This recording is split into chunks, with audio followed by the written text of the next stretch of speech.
할렐루야. 참 좋으신 하나님, 자, 올 한 해 동안 정말 우리와 함께 하셨습니다. 때로는 말 참 안 듣고 믿는다면서도 세상길로 갔던 그런 우리의 발걸음들도, 우리의 모습들도 있었지만은, 그러나 우리 하나님은 한 번도 우리를 포기하지 않으셨고 우리와 임마누엘 늘 함께 하셨고요, 좋은 길로 인도하시고 또 좋은 것들을 주셨습니다. 힘들고 어려운 일들도 참 많았지만은, 그러나 그것이 영원할 줄 알았지만 아닙니다. 분명히 그것을 이겨낼 수 있는 그 상황과 환경도 주님은 주셨습니다. 그리고 이제 우리는 올 한 해 마치는 이 시점에 오직 하나님께 감사와 찬양과 경배를 이제 우리는 올려드리십시다. 이제 2023년도 오늘과 이제 내일, 오늘 주말을 지나고 내일 주일을 맞이하면서 2023년도는 이제 세월의 뒤안길로 그렇게 저물어 가고요. 이제 새해 새날을 맞이하게 될 텐데요. 여러분, 정말 올해 다사다난했던 한 해였지만 그래도 여러분, 주님이 우리와 함께 하셨기에 감사하시고, 그리고 새로운 날, 새로운 해를 우리 그렇게 믿음으로 설계할 수 있기를 간절히 빌고 소망합니다. 여러분, 올해는 특별히 영시 예배가 없습니다. 대신에 오후 예배 때 세수식과 말씀 받고, 그리고 특별히 또한 축복 안수 기도가 있습니다. 한 사람도 빠짐없이 영시 예배가 아닌 만큼 최선을 다해 또 마지막까지 예배하며 하나님께 영광을 올려드리십시다. 자, 오늘 성경 말씀은 누가복음 3장 3에서 6절 말씀인데요. 세례 요한이 예수님의 공생의 시작에 앞서, 물론 세례 요한은 예수님보다 6개월 먼저 태어난 그런 자이지만, 뜬 예수님의 공생에 앞서 그분의 길을 준비하며 그렇게 회개의 세례를 전파했다라고 오늘 3절 말씀에 얘기하고 있죠. 오늘 본문에 이어지는 누가복음 3장 8절, 누가복음 3장 8절에 보면 이렇게 말합니다. 회개에 합당한 열매를 맺으라는 거예요. 그리고 좀 밑에 더 내려가면 11절, 누가복음 3장 11절에 보면 옷 두 벌 있는 자는 옷 없는 자에게 나눠줄 것이요, 먹을 것이 없는 자도 그렇게 할 것이니라 라고 말씀합니다. 여러분, 회개의 열매로 묘사된 것이 무엇입니까? 바로 소유한 재물을 어떻게 다루느냐, 우리에게 있는 재물을 어떻게 사용하느냐라는 그 바로 재물을 다루는 방식의 변화에 대해서 지금 얘기하고 있는 겁니다. 회개란 그렇습니다. 마음으로 뉘우치는 겁니다. 회개란 마음으로 뉘우치는 것, 그리고 이것을 뛰어넘는 겁니다. 마음으로 회개하고 마음으로 반성하고 다 좋습니다. 그런데 중요한 것은요, 행함으로 가야 되지요. 마음에 머물러 있는 것은 그건 진정한 회개가 아니고 믿음이 아닙니다. 믿음은 행함으로 갈 때 온전해진다고 그랬죠. 행함 없는 믿음은 죽은 것입니다. 입으로만 사랑한다라는 것 누구든지 다 하기 쉽습니다. 할 수 있어요. 하지만 그 사랑을 실천하는 것은요, 용기가 필요합니다. 삶의 모든 분야의 방식이 바뀌어가는 것이고요, 예수를 영접함으로 말미암아 그것이 바로 거듭남이에요. 그 중에 가장 중요한 영역이 바로, 그런데 재물이다, 돈이라는 말입니다. 돈, 재물이라는 말이에요. 그래서 예수님은 마태복음 6장 21절, 마태복음 6장 21절에 내 보물이 있는 그곳에 내 마음도 있느니라. 그러니까 돈이 있는 곳에, 네 재물이 있는 곳에 너의 마음도 있다라고 주님 말씀하십니다. 그러면 과연 우리는 가진 것에 얼마나 감사하고 사는가, 얼마나 감사하며 살았는가. 감사가 넘쳐 그 배에서 생수의 강이 넘쳐나는 것. 여러분, 물은 절대 높은 곳에서 낮은 곳으로 향하지 낮은 곳에서 높은 곳으로 가지 않습니다. 높은 곳에서 낮은 곳으로 가는 거예요. 우리가 가진 것을 말 그대로 낮은 곳을 흘려내 보낸다는 거예요. 그렇다면 재물이 없이 힘들고 괴롭고 외로운 인생들과 함께 나눌 수 있는, 그렇게 흘려보내는 것, 이것이 진정 예수 그리스도의 정신이다라는 겁니다. 주님 주신 재물을 우리가 어떻게 사용하느냐라는 것이에요. 과연 여러분들은 주님의 오실 길을 준비한 자들인가 돌아보시기를 바랍니다. 오늘 본문에 세례 요한은 빈들에서 광야에서 진리의 말씀을 선포하였던 그 예수님의 앞으로 가야 될 그 가난함과 청빙의 길을 먼저 보여주는 그러한 지금 삶의 모습을 지금 보이고 있는 겁니다. 세례 요한은 메시지가 분명했습니다. 마태복음 3장 2절, 마태복음 3장 2절에 보면 회개하라, 무엇이 가까이 왔다? 회개하라, 천국이 가까이 왔느니라. 할렐루야. 회개하라는 거예요. 그냥 가만히 있어서 천국을 맞이하는 게 아니라 우리가 물질을 부여잡고 있으며 이기적이고 그렇게 물질 만능주의에 빠져 있었던 우리가 선지서를 계속 보았지 않습니까? 우리 구약의 선지자들을 보면서 문제된 것이 무엇이었습니까? 바로 물질 만능주의였지 않습니까? 예, 탐심은 곧 우상숭배라고 그랬지 않습니까? 돈을 사랑함이, 돈이 죄가 아니에요. 돈을 사랑함이, 하나님보다 더 사랑함이, 물질을 더 탐하는 것이, 이게 바로 일만 악의 뿌리가 된다라고 주님 말씀해요. 성경 그렇게 증거합니다. 그러니 여러분, 지갑이 회개하지 않는 한 천국은 멀다는 거예요. 회개하라, 천국이 가까이 왔느니라. 바로 청빙의 삶을 산 바로 세례 요한이 외친 것이 바로 그것이었고요. 예수님은 가난하고 소외되고 아프고 병자들, 고아와 과부들에게 친구가 되어주셨습니다. 예수님은 왕궁으로 다니지 않았고요. 돈 많고 빽 있는 사람들의 친구가 되지 않으셨습니다. 그렇단다면 우리의 삶의 방식도 분명히 보여줘야 되는 것이지요. 우리요, OECD 강국이라고 얘기하는데 이제는 뭐 세계 10위권 안에 그렇게 든다고 하는데 어쨌든 우리나라는 참 잘 먹고 잘 사는 나라가 되었습니다. 그런데 여러분 아십니까? 개발도상국 OECD 중에 그 나라들 중에 우리가 노인 빈곤율이 세계 1위랍니다. 노인 빈곤율이 1위래요. 복지 사각지대가 지금 많다는 거죠. 예, 참 부강한 나라가 되었는데 여전히 가난한 사람, 힘들고 어려운 사람들, 그런 사람들 여전히 있다라는 거예요. 고독사 많이 들어보셨죠? 누가 옆에 죽어나가도 관심이 없어요. 몰라요, 서로. 참 외롭게 살아가는 사람들이 참 많습니다. 우리 주님은 그런 이들의 친구가 되어 주었단다면 우리도 바로 그런 이들의 친구가 되어 줄 때 비로소 천국이 가까이 가까이 온 게 중요한 것이 아니죠. 우리가 천국에 입성해야 되는 것이 중요한 것이죠. 예수를 잘 믿어서 주님의 정신, 주의 사랑을 잘 받들므로 말미암아 우리가 진정 하나님 나라 백성이 되는 것임을 절대로 잊지 말아야 될 것입니다. 정신없이 바쁘게 살아가는 세상에서 우리가 어때요? 올해 한 해 동안 사람에 치이고 일에 치이고 물질에 치이고 그리고 사람들과 웃고 그렇게 떠들다가도 어떻습니까? 허전하고 허무함을 우리가 느끼며 그리고 우리는 정말 많이 가지고 늘었다 할지라도 이 허무한 것, 왜 그렇습니까? 주님이 없는 인생이 바로 허무한 인생이라. 이것이 바로 전도서, 전도서를 기록한 솔로몬의 고백이지 않습니까? 헛되고 헛되니 모든 것이 헛되다라고 얘기했던 바로 솔로몬. 근데 그는 가장 많은 것을 누렸거든요. 가장 많은 누린 그런 사람인데 그런데 솔로몬이 그렇게 고백하는 이유가 무엇이겠냐는 거예요. 그렇습니다, 여러분. 여러분, 쓰레기통을 가끔 비워줘야 하듯이 때로 움켜쥐고 있던 욕심과 그리고 고집스러운 생각들도 좀 내려놓을 수 있는 이것을 리셋이라 하거든요. 포맷, 리셋. 이 컴퓨터도 여러분 사용하다 보면 되게 많이 느려지기도 하고요.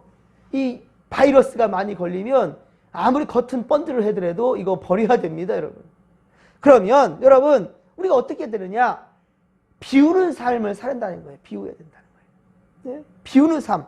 우리는 세례 요한처럼 일상을 떠나 때로는 좀 사람이 없는 빈들에 그렇게 좀 한번 설 필요가 있다라는 겁니다. 여러분, 이제 코로나 시대가 오면서 작은 교회, 큰 교회 할 것 없이 전부 다 이렇게 지금처럼 설교 영상을 이렇게 촬영을 해요. 근데 제 핸드폰으로 이렇게 찍다 보니까 4년 동안 뭐 하루도 빠짐없이 거의 매일 설교 영상을 찍고 편집을 하고 막 이렇게 하다 보니까 매일 큰 용량의 영상을 찍고 만들다 보니까 핸드폰에 이제 과부하가 걸리고 과부하. 보기에는 번지르해도 핸드폰에 과부하가 걸리게 되니까 이거 얼마 이제 사용하지 못하는 거예요. 배터리와 메모리가 오류가 계속 자주 발생하게 되니까 이제는 제 것으로 더 이상 찍을 수가 없어서 이제 우리 아내 걸 지금 사용하고 있는데요. 이때는 어떻게 되느냐? 여러분, 다시 리셋, 포맷을 해야 된다는 겁니다. 과감하게 핸드폰을 초기화하면 처음부터 다시 시작하는 것, 이것이 최선의 방법이라는 거예요. 그런데 제가 핸드폰을 좀 정리하려고 보니까 영상도 많고 사진도 많고 아까운 것이 너무 많아가지고 비워내기가 참 아깝다는 거예요. 좀 큰 용량의 그 하드를 사가지고 좀 이렇게 옮겨 놓아야 되는데 그거 하기가 상당히 힘들어요. 그러다 보니까 이걸 리셋하기 전까지는 제대로 사용할 수가 없는 것이죠. 그리고 이미 벌써 배터리가 이제 너무 많이 이제 노화돼 가지고 힘든 그런 상황이기도 하고요. 그렇다면 바꿔줘야죠.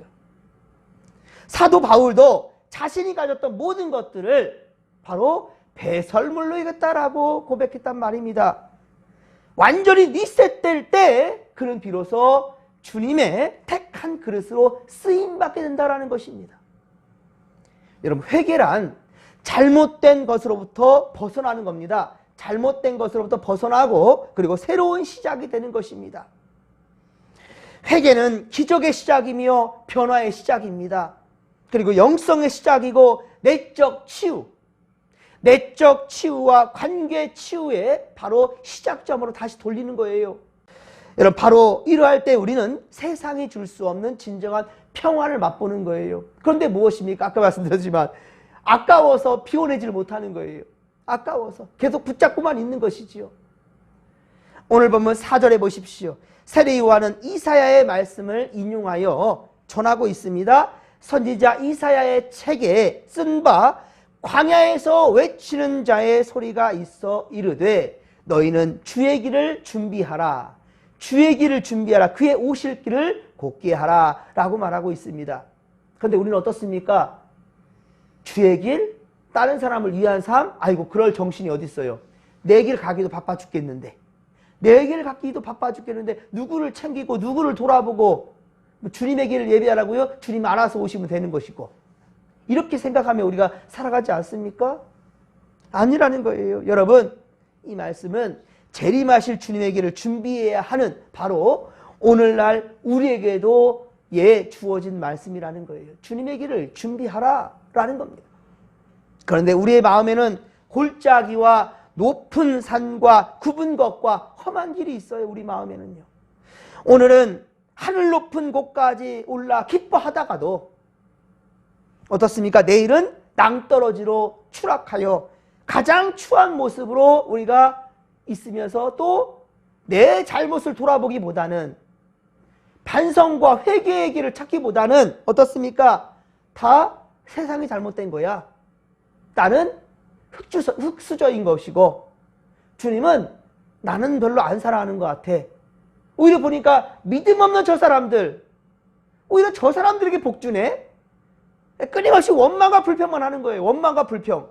내 눈에 들어있는 대들보는 볼 줄 모르고 남의 눈에 들어있는 티만 그렇게 끄집어내려고 하고 불평불만, 비판, 비난만 하려 하는 그런 인생 가운데는 절대로 하나님이 함께 하시지 않는다라는 거예요. 그런 잘못된 한 해를 산 거예요, 여러분. 하지만 늦지 않았습니다. 왜? 우리에게는 회개할 기회가 지금 있잖아요. 우리가 지금 살아있다라는 것은 기회가 있는 겁니다. 죽은 자는 회개할 수도 없고요. 죽은 자는 어찌 될 수가 없어요. 하지만 우리는 지금 살아있기 때문에 우리는 지금 회개할 수 있고요. 또한 지금 살아있는 내 자식들과 부모에게 그리고 이웃에게 형제에게 우리는 말해줄 수 있는 겁니다. 기회가 있어요. 살아있기 때문에요. 그렇습니다, 여러분. 골짜기와 높은 산과 굽은 것과 험한 길, 우리 안에 가득한 이 모든 것들을 고칠 수 있는 길은 오직 주 예수 그리스도, 그분을 우리 구주로 영접하는 것. 그러면 이 안에는 더럽고 온 것들이 바로 우리 예수 그리스도 성령 하나님을 모심으로 피워낼 수 있는 거예요. 끊임없이 우리가 그러한 바로 성찰의 과정을 통하여서 우리는 더욱더 의로운 의인이 되어갈 수 있는 거라는 거예요. 그리고 결국은 성화를 이룰 수가 있는 겁니다.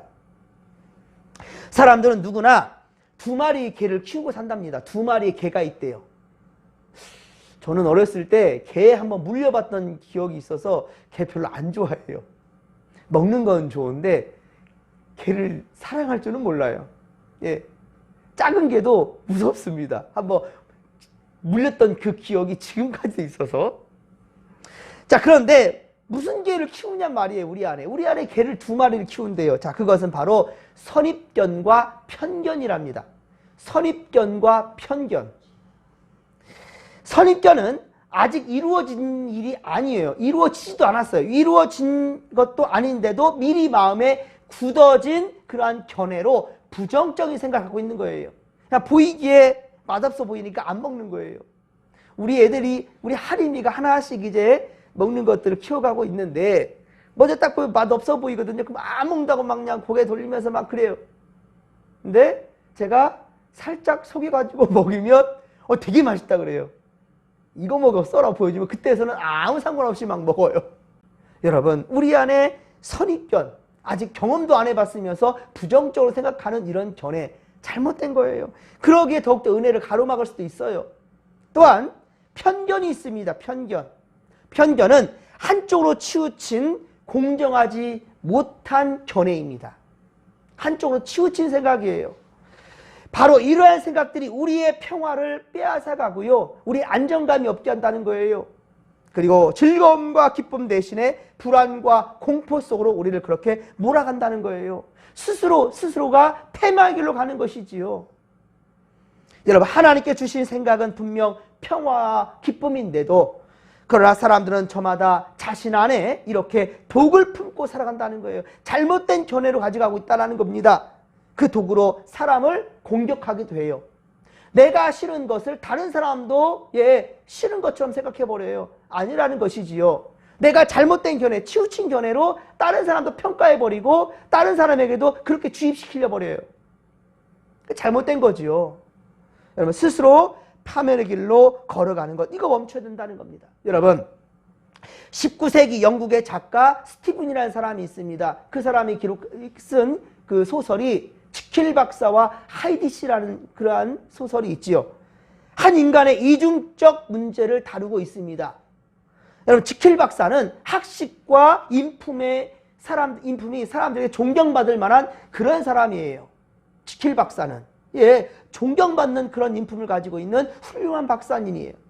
그런데 이 지킬 박사, 어느 순간 그는 도덕심이 없는 추악하고 잔인한 인간 하이디 씨로 변해갑니다. 그러니까 이 안에 지킬 박사도 있지만 하이디 씨라는 사람도 있다는 건데, 이 하이디 씨는 상당히 이기적이고 악하고 잔인한 인간이란 말입니다.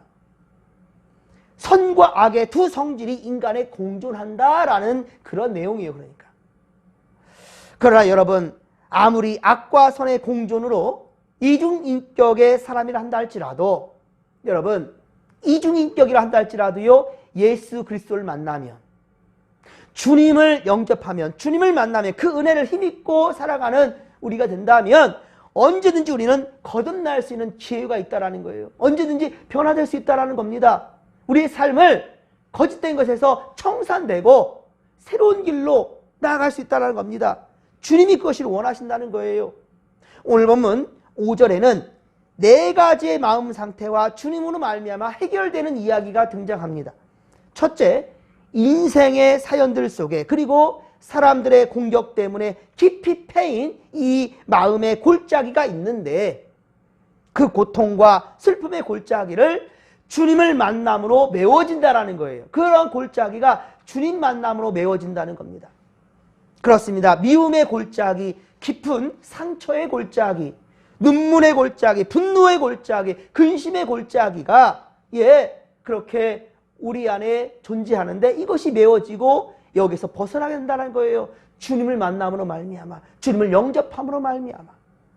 그리고 불안과 원망의 골짜기가 그렇게 메워질 때에 우리는 그렇게 주의 사람으로 정말 그리스도인으로 인정받게 된다는 것이지요. 우리 하나님께도 그리고 세상에도 인정받게 된다는 것이지요. 두 번째는 모든 산이 낮아진다라고 얘기하고 있어요. 낮아진다. 산은 내 마음에 세워진 교만을 상징합니다. 우리 안에 있는 교만한 산들, 자신의 돌산, 이 자아의 돌산, 솟아오른 나의 교만, 그리고 고집불통, 그리고 불순종, 이러한 높은 산이 있어요. 그러나 주님은 우리 안에 이 교만과 불평의 산을 낮춰주신다라는 겁니다. 그러면 우리는 다시 오실 주님의 길로 준비되는 인생을 살 수 있게 된다라는 것이지요. 세 번째는 굽은 것이 고다진다라고 말씀합니다. 언제부터인지 생각이 삐뚤어지기 시작해요. 그리고 늘 부정적으로 생각하는 사람들이 있어요. 부정적으로 말하고, 부정적으로 생각하고, 부정적으로 말하고, 부정적으로 또 보려고 해요. 세상을 왜곡되게 보려 합니다. 색안경을 끼려고 해요. 이런 사람들, 여러분, 세상을 뒤틀리게 보게 되는 마음이 사람들을 지배하게 되는 순간 이 세상은 말 그대로 더욱더 주님이 보시기에 악해져가는 세상, 멸망의 세상으로 가고 있다는 것입니다. 피의식과 열등감이 생겨나 부정의 종양이 계속 자라나게 된다면 나도 망하고 이웃도 망하고 세상 모두가 다 망하게 되는 거예요. 하지만 이 종양을 떼어내기 위해서 오직 주님의 손길이 필요하다라는 겁니다. 주님의 손길로 새롭게 거듭나는 역사가 바로 우리와 우리 진목교회 공동체 안에 있게 되기를, 한국교회에 있기를 주님의 이름으로 간절히 축원합니다. 마지막으로 네 번째입니다. 네 번째, 험한 길이 평탄하여진다라고 말씀합니다. 험한 길이 평탄하여질 것이라. 사랑하는 성도 여러분, 올해 정말 거칠고 험난한 인생을 우리가 살아오지 않았습니까? 하지만 여러분, 잘 참아내시고 이겨내신 여러분들을 칭찬하며 축복합니다. 이제 여러분들의 앞날에 하나님의 크신 은혜로 새로운 세상이 열릴 줄로 믿으시기 바랍니다. 어제보다 더 나은 오늘과 그리고 오늘보다 더 나은 내일, 이것을 이루어가기 위해서는 바로 주님과 함께하는 인생이 되어야 된다는 것을 명심하시기 바랍니다. 그리고 만일 거친 세상에서 여러분 그러나 실패한 분들도 지금 주님의 은혜 안에 있다면, 지금 주님 앞에 코람데요 하나님 앞에 있는 인생이란다면 우리는 다시 시작할 수 있어요. 다시 시작할 수 있습니다. 이제는 주님의 오실 길을 준비된 자들답게 말과 행동도 주님을 닮아 가십시다. 그러면 우리는 주의 길을 위해 준비된 자들로 주 앞에 쓰임받게 될 것입니다. 사랑하는 성도 여러분, 하나님의 은혜가 여러분 모두에게 있기를 주님의 이름으로 간절히 축원합니다. 축원합니다. 여러분 이 믿음 가지고 주여 삼창 부르며 기도하며 나갑니다. 주여, 주여, 주여. 살아계신 하나님 아버지, 하나님의 은혜에 고맙고 감사를 드립니다. 주여, 우리가 주님 안에 있음으로 말미암아 주님께서 우리에게 준비하시고 예비하신 모든 것들을 하나씩 이루어가게 하여 주시고, 그러나 우리 세상적이고 세속적인 마음들이 우리 안에 있는 한, 아버지 높은 산들이, 아버지 거친 골짜기들이 우리 안에 있는 한, 아버지여 절대로 주님의 의를 이룰 수가 없나이다. 모든 것이 도더지고 낮아지고 메꾸어질 수 있도록 하나님, 그러기 위해서는 바로 예수 그리스도가 필요하나이다. 주님의 은혜로 주의 말씀을 순종함으로 말미암아 우리 마음에 평탄해지고 믿음의 대로가 열려질 수 있도록 주님 역사하여 주시옵소서. 주여 함께 하소서.